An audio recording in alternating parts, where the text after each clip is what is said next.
ইরানি চলমান যুদ্ধে আমরা মুসলিমরা কোন পক্ষ নিব, কেননা ইরানি মুসলিমদের আকীদা ও আমাদের আকীদার মধ্যে ব্যাপক পার্থক্য রয়েছে। দেখুন, একটা কমন নীতি আমাদের প্রত্যেকেরই জানা থাকা দরকার। সেটা হলো, একজন মুসলমান তিনি সবসময় মাজলুমের পক্ষ অবলম্বন করবেন। যখন দুটি বিবাদমান পক্ষের মধ্যে একটা মাজলুম আর একটা জালেম হবে, তখন সেই ঘটনায় মুসলমানরা সব সময় জুলুমের বিরুদ্ধে অবস্থান নেবেন। এটা হলো কমন নীতি।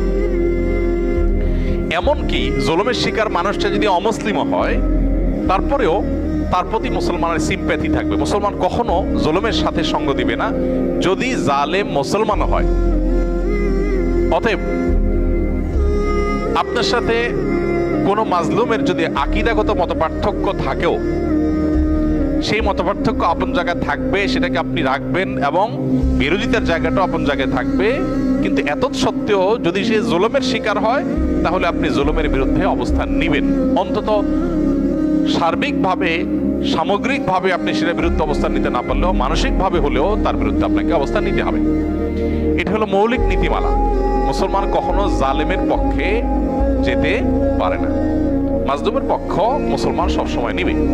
এক্ষেত্রে সূরা রোমের যে ঘটনা, সেটা আমাদের জন্য একটা বিশেষ নির্দেশনা হতে পারে। সূরা রোমের শুরুতেই আল্লাহ তাআলা যে বলেছেন, আলিফ লাম মিম গুলিবাতির রোম। এখানে আমরা দেখেছি যে রোমানদের সাথে, তখন পারস্যের অগ্নিপূজকদের সাথে যে যুদ্ধ হয়েছে, সেই যুদ্ধে মক্কার মুশরিকরা পারস্যদের, আর মক্কার মুসলমানেরা সাহাবা একরাম তারা রোমানদের সমর্থন করেছেন। কেন?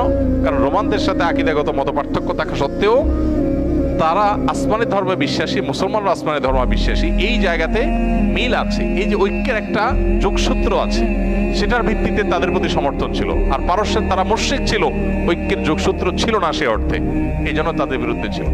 অতএব আজও আমরা ওই মূলনীতি মাথায় রেখে অনেক আহলে কেবলা, অনেক আপনার মুসলিম আছেন যারা হয়তো বিভ্রান্ত, যারা হয়তো বিদআতে লিপ্ত, কেউ কেউ হয়তো শিরকে বা ইসলামের গণ্ডি থেকেও খারেজ, বাট বাহ্যিক দৃষ্টিকোণ থেকে আদম সময়তে মুসলমান মানুষ মনে করে পরিস্থিতি বিবেচনা, বিশেষ করে তারা যখন জুলুমের শিকার হবে, তখন জালিমের পতন চাওয়া বা তাদের চাইতে আরো বেশি জুলুম যারা করছে তাদের পতন চাওয়া বা তাদের ব্যাপারে আপনার যথাযথ অবস্থান গ্রহণ করা, এটা মুসলমানের, একজন দায়িত্বশীল মুসলমানের কর্তব্য।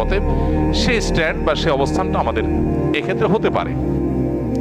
এছাড়া এটা তো ঠিক যে সিরিয়া যুদ্ধে ইরাকে বহু সুন্নিকে তারা হত্যা করেছে, নির্মমভাবে হাজার হাজার লক্ষ লক্ষ সুন্নিকে তারা হত্যা করেছে। মূলত পৃথিবীতে মানুষের পাপের, কৃতকর্মের